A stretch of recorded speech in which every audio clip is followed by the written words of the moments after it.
Friends, welcome back to our channel educational learning point. दोस्तों, ये आज का हमारा टेस्ट नंबर 23 है।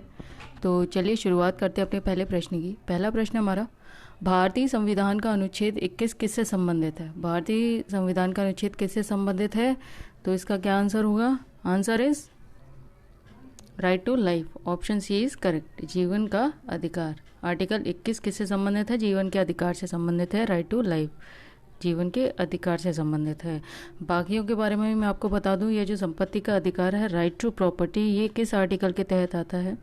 राइट टू प्रॉपर्टी किस आर्टिकल के तहत आता है? यह आता है हमारा आर्टिकल 300A के तहत, राइट टू प्रॉपर्टी। और इसके अंतर्गत क्या है? विधि के प्राधिकार के बिना व्यक्ति को संपत्ति से वंचित न किया जाना। ये आता है हमारा आर्टिकल 300A के तहत।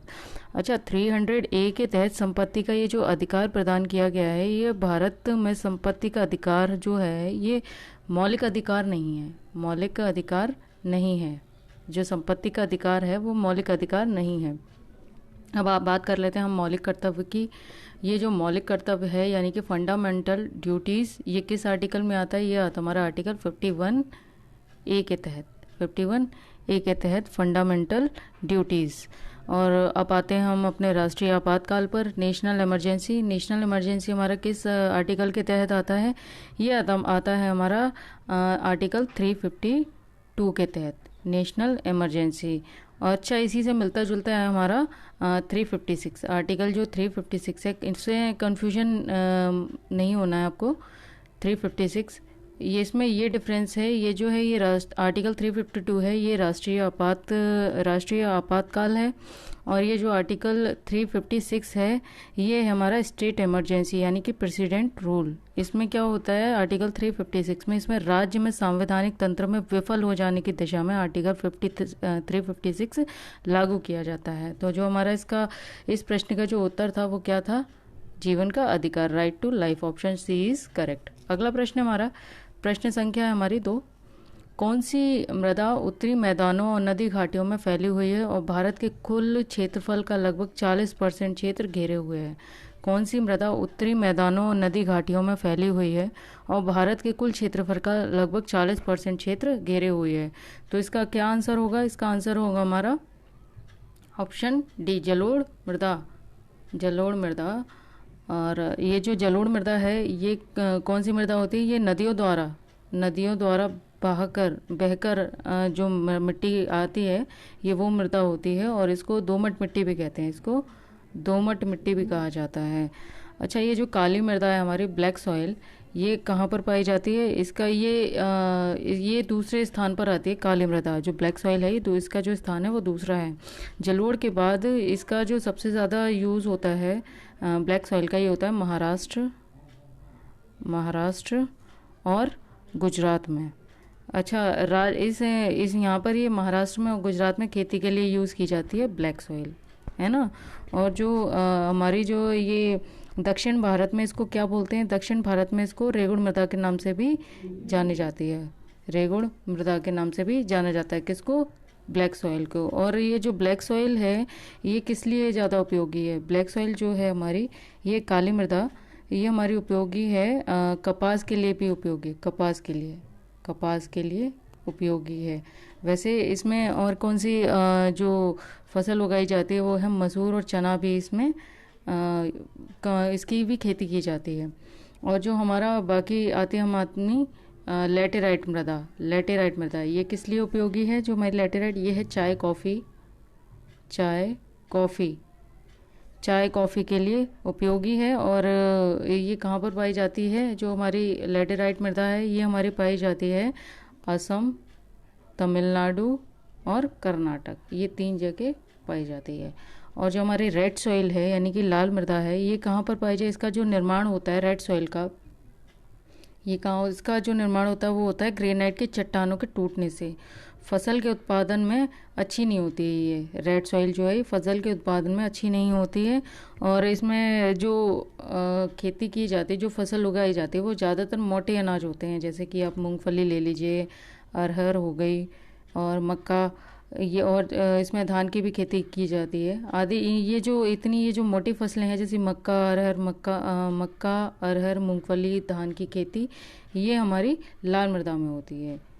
तो चलिए, इसका जो हमारा आंसर था वो था हमारा, इसका आंसर क्या था? इसका आंसर था हमारा जलोढ़ मृदा, यानी ऑप्शन डी इज़ करेक्ट। अगला प्रश्न है हमारा प्रश्न संख्या 3। मैलिक अम्ल पाया जाता है, मैलिक अम्ल किस में पाया जाता है? आंसर इज ए, सेब में, एप्पल। मैलिक अम्ल सेब में पाया जाता है। अगला प्रश्न हमारा प्रश्न संख्या 4। निम्न में से किसका प्रयोग रक्त कैंसर के उपचार में किया जाता है, यानी कि ब्लड कैंसर के उपचार में किया जाता है? किसका प्रयोग किया जाता है? तो आंसर है हमारा phosphorus 32, option C is correct. अगला प्रश्न हमारा प्रश्न संख्या 5।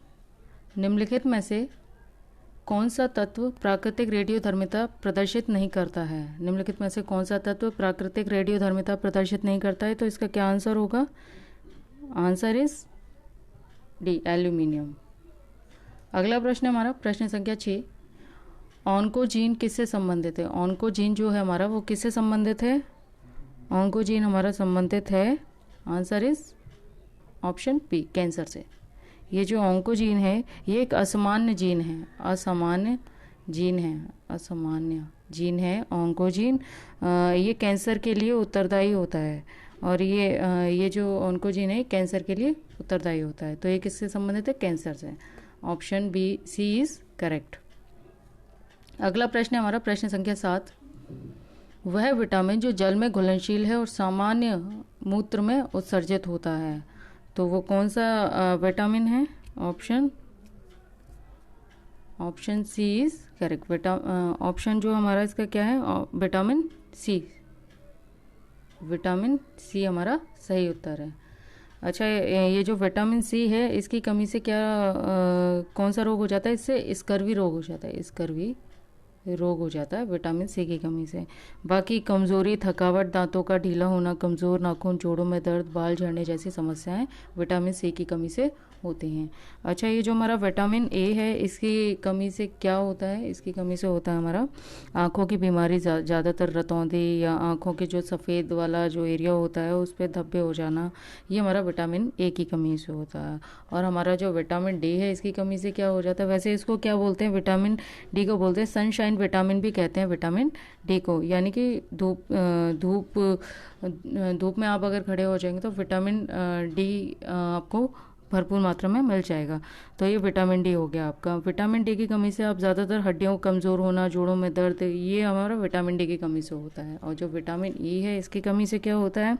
इसकी कमी से होता है मांसपेशियों में अचानक कमज़ोरी आना, आँखों से कम देखना, और दिखता भी है तो झिलमिलापन जो होता है वो दिखता है, उस तरीके से दिखना, और बाल झड़ना, और डाइजेशन सिस्टम आपका गड़बड़ होना, मतलब डाइजेशन सिस्टम से रिलेटेड समस्याएं आना, आपके पाचन संबंधी समस्याएं आना, ये आपका विटामिन ई से संबंधित हो गया। तो हमारा जो इसका आंसर था वो क्या था? इसका आंसर था हमारा option B is correct, vitamin C. अगला प्रश्न है हमारा प्रश्न संख्या है विटामिन ये जो है विटामिन जो जल में घुलनशील है वो सामान्य मूत्र में उत्सर्जित है, वो vitamin C, option B is correct. अगला प्रश्न है हमारा प्रश्न संख्या 8। निम्नलिखित में से पहले पद्म विभूषण प्राप्तकर्ता कौन थे? निम्नलिखित में से पहले पद्म विभूषण प्राप्तकर्ता कौन थे? वो थे हमारे option B is correct, Satyendranath Bose. जो ये सत्येंद्रनाथ बोस थे, इनको ये पद्म विभूषण जो मिला था ये कब मिला था? ये मिला था इनको 1954 में, 1954 में। ये जो पद्म विभूषण है ये भारत रत्न के बाद ये दूसरा उच्च नागरिक सम्मान है पद्म विभूषण। और जो तीसरा है हमारा वो है हमारा नागरिक सम्मान जो है वो है पद्म भूषण। ये हमारा पद्म विभूषण है, वो हमारा पद्म भूषण है। और जो ये पहले प्राप्तकर्ता थे इसके वो थे सत्येंद्रनाथ बोस, जो कि 1954 में जिनको मिला था। अगला प्रश्न है हमारा प्रश्न संख्या हमारी 9। एक छात्र को मेज पर किताब पढ़ने में कठिनाई महसूस होती है, लेकिन वह ब्लैक बोर्ड पर लिखे शब्दों को ठीक से पढ़ लेता है। उसका दृष्टि दोष है। इसका क्या आंसर होगा? इसका आंसर होगा हमारा ऑप्शन ए इज करेक्ट, दूरदृष्टि दोष, यानी कि लॉन्ग साइटेडनेस। तो अगला प्रश्न है हमारा प्रश्न संख्या 10। निम्नलिखित में से कौन दिल्ली के लोधी वंश का अंतिम शासक था? निम्नलिखित में से कौन लोधी वंश का अंतिम शासक था? तो वो कौन था हमारा? वो था हमारा option A is correct, Ibrahim Lodi.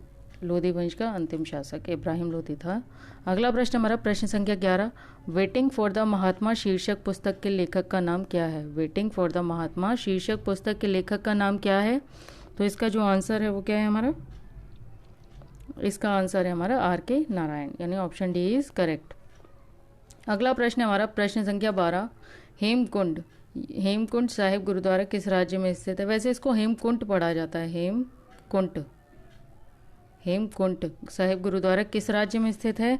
ये हमारा स्थित है ऑप्शन सी इज करेक्ट, यानी उत्तराखंड में। उत्तराखंड में जो चमोली जिला है, हेमकुंड गुरुद्वारा वहीं पर स्थित है। हेमकुंड गुरुद्वारा ये चमोली जो जिला है वहाँ पर स्थित है हेमकुंड गुरुद्वारा। अगला प्रश्न है हमारा प्रश्न संख्या 13, मीनाक्षी श्रीनिवासन निम्नलिखित में से किस एक नृत्य शैली के प्रतिनिधि के रूप में ख्यातलब्ध हैं? मीनाक्षी श्रीनिवासन किस नृत्य शैली से प्रतिनिधि के रूप में ख्यातलब्ध हैं? तो इनका जो इसका जो उत्तर होगा वो क्या होगा? Option B is correct, Bharatanatyam से। ये भरतनाट्यम से रिलेटेड है। अगला प्रश्न हमारा प्रश्न संख्या 14, जब शुद्ध पानी जोर से उबलता है तो सतह पर उठने वाले बुलबुले मुख्य रूप से बने होते हैं। तो इसका आंसर है हमारा ऑप्शन ए इज करेक्ट, वायु, एयर से। अगला प्रश्न हमारा प्रश्न संख्या 15, निम्नलिखित में से कौन सी प्रक्रिया तरल को सीधे उसके वाष्प रूप में परिवर्तित करती है?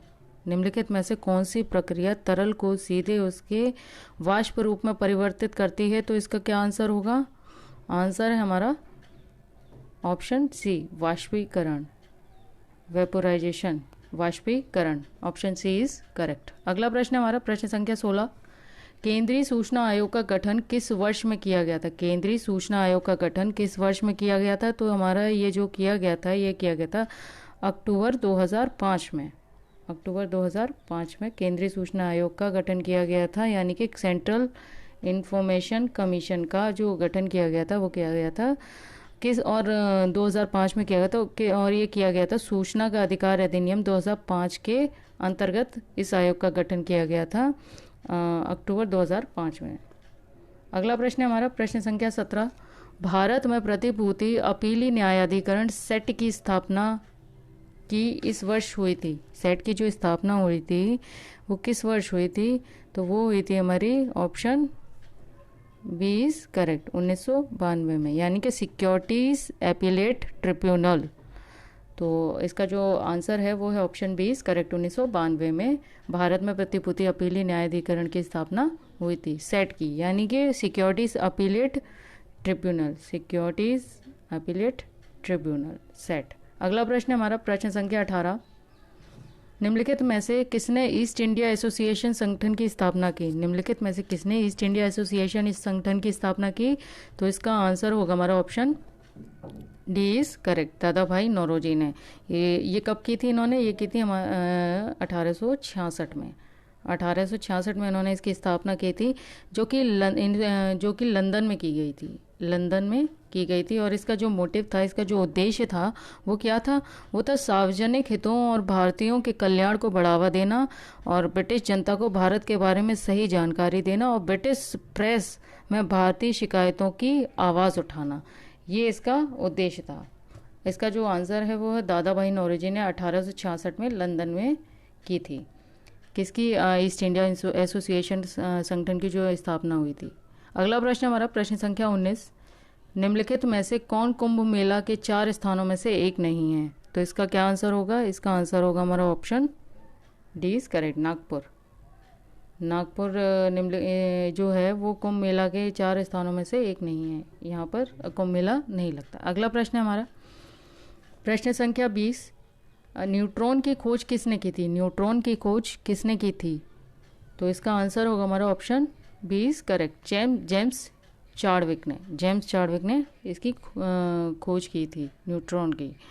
तो दोस्तों आज के प्रश्नों की श्रृंखला हमारी यहीं पर समाप्त हुई। तो कल का जो हमारा प्रश्न था, कल का हमारा क्या प्रश्न था? हमारा जो प्रश्न था वो था बिंद ब्लैक राइस का शुभारंभ किसने किया और यह किस प्रकार लाभदायक था। कल का जो टेस्ट नंबर हमारा 22 था, टेस्ट नंबर 22 था, उसका जो प्रश्न था वो था हमारा बिंद ब्लैक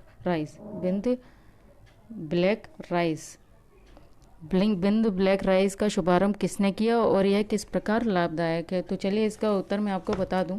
इसका जो उत्तर है वो है, इसका जो शुभारंभ किया गया वो 14 मार्च 2021 को मुख्यमंत्री योगी आदित्यनाथ ने अष्टभुजा निरीक्षण गृह मिर्जापुर में कृषकों एवं कृषक उत्पादक संगठनों द्वारा कृषि विभाग के सहयोग से उत्पादित जो ब्लैक राइस का बिंद ब्लैक राइस के नाम से शुभारंभ किया।